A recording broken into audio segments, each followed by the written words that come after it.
சீனாவில் கடந்த 2019ஆம் ஆண்டு கொரோனா வைரஸ் தொற்று பரவியது. இதனால் பலர் உயிரிழந்தனர். இந்த வைரஸ் உலகம் முழுவதும் பரவி பேரழிவை ஏற்படுத்தியது. கொரோனா பரவல் கட்டுப்படுத்தப்பட்டு மக்கள் அனைவரும் அதை மறந்து வாழும் நிலையில் சீனாவில் மீண்டும் புதிய வைரஸ் தொற்று வேகமாக பரவி வருவதாக தகவல்கள் வருகின்றன. இந்த புதிய வைரஸ் ஹியூமன் மெடா நியூமோ வைரஸ் என அழைக்கப்படுகிறது. இந்த வைரஸ் சீனாவில் தற்போது அதிக அளவில் பரவி வருகிறது என்றும் இதனால் ஏராளமானோர் பாதிக்கப்பட்டுள்ளதாகவும் சமூக வலைதளங்களில் தகவல்கள் பகிரப்பட்டு வருகின்றன.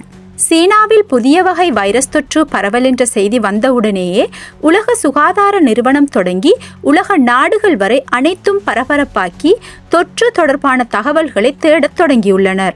இந்த தேடலும் அதன் கூடவே ஒட்டிக்கொண்ட பதற்றமும் இயல்பே என்று சொல்லும் அளவு கடந்த 2019 டிசம்பரில் சீனாவின் ஊஹான் நகரில் பதிவான கொரோனா பாதிப்பு உலகம் முழுவதும் பெரும் தாக்கத்தை ஏற்படுத்தியது. கோடிக்கணக்கில் உயிரிழப்புகள், சர்வதேச அளவில் பொருளாதார பின்னடைவுகள் என பல்வேறு பாதிப்புகளால் உலகம் பல மாதங்கள் ஸ்தம்பித்தது. உருமாறி கொரோனா பெருந்தொற்று ஏற்படுத்தியது. அதனாலேயே சீனாவின் ஹியூமன் மெடோனிமா வைரஸ் என்ற புதிய வகை வைரஸ் பரவுவது என்றவுடனே அது அச்சத்தை ஏற்படுத்தி இருக்கிறது. இதை மிக எளிமையாக சொல்ல வேண்டுமென்றால் சாதாரண சளித்தொல்லை ஏற்படுத்தும் ஃப்ளூ வைரஸ் போன்றது எனலாம். சுவாச பாதையில் பாதிப்பை ஏற்படுத்தும் மற்றொரு வைரஸ் இது.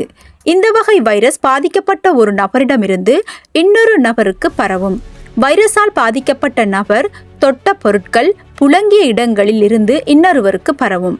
தொற்று ஏற்பட்ட நபருடன் கைக்குலுக்கிவிட்டு கையை கண்கள், மூக்கு, வாயில் வைத்தல், அவர் தும்மும் போதோ இருமும் போதோ அருகில் இருத்தல் போன்றவற்றாலும் தொற்று பரவும். கொரோனா பரவலுக்கும் இதே காரணம்தான் சொல்லப்பட்டது. மேலும் ஃப்ளூ வைரஸ்கள் மிகவும் புத்திசாலிகள் என்கின்றனர்.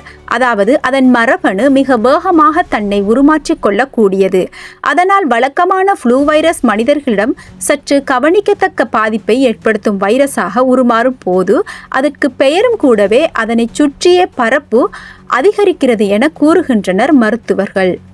ஃப்ளூ வைரஸில் மரபணு இருக்கும் தன்னை தானே உருமாற்றிக் கொள்ளும் வேகத்துக்கு நம்மால் ஈடுகொடுத்து பெயர் வைக்க முடியாது. அவ்வளவு வேகமாக விதவிதமாக அது உருமாற்றிக் கொள்ளும்.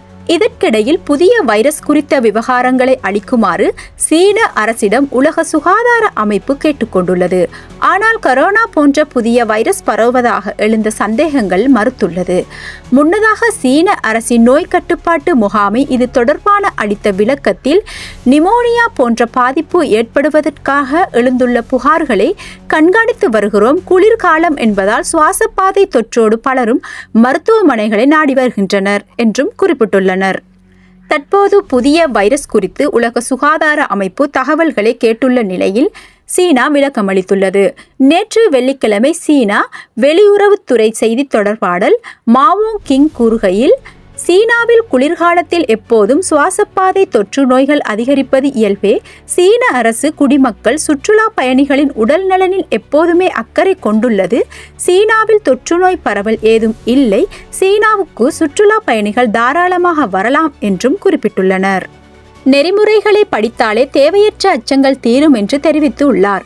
அவரின் இந்த விளக்கம் சீனாவில் மீண்டும் கொரோனா வைரஸ் பரவல் வகைரா செய்திகளுக்கு பதிலாக அமைந்துள்ளது எனலாம். சீனாவில் பரவும் புதிய வைரஸால் நாடு முழுவதும் பீதி ஏற்பட்டுள்ள நிலையில் சுகாதார சேவைகள் துறை இயக்குனர் ஜெனரல் மருத்துவர் அடுல் கொயால் கூறுகையில், HMV வைரஸ் குறித்து மக்கள் பீதியடைய தேவையில்லை. மெடோனிமா வைரஸ் மற்ற சுவாசப்பை தொற்றை ஏற்படுத்தும் வைரஸ்களைப் போல மிகச் சாதாரணமானதே. சாதாரண சளி ஏற்படுத்தும் வைரஸ் போன்றதே. உள்நாட்டில் சுவாசப்பாதை தொற்றால் பாதிக்கப்பட்டோர் பற்றியும் தகவல்களை ஆராய்ந்து விட்டோம். டிசம்பர் 2024 தரவுகளின்படி நாட்டில் வைரஸ் தொற்று பாதிப்பு எதுவும் குறிப்பிடத்தக்க அளவு அதிகரிக்கவில்லை. HMV வைரஸ் தொற்றுக்கு பிரத்யேக சிகிச்சைக்காக ஆன்டிவைரஸ் மருந்துகள் எதுவும் தேவையில்லை என்றும் கூறியிருக்கிறார். வைரஸ் தொற்றுக்கள் குறித்த செய்திகளை நிதானமாக அணுகினால் தேவையற்ற அச்சத்தை பொதுமக்கள் மத்தியில் பீதியை ஏற்படுத்த தவிர்க்கலாம் என்றும் குறிப்பிட்டுள்ளார்.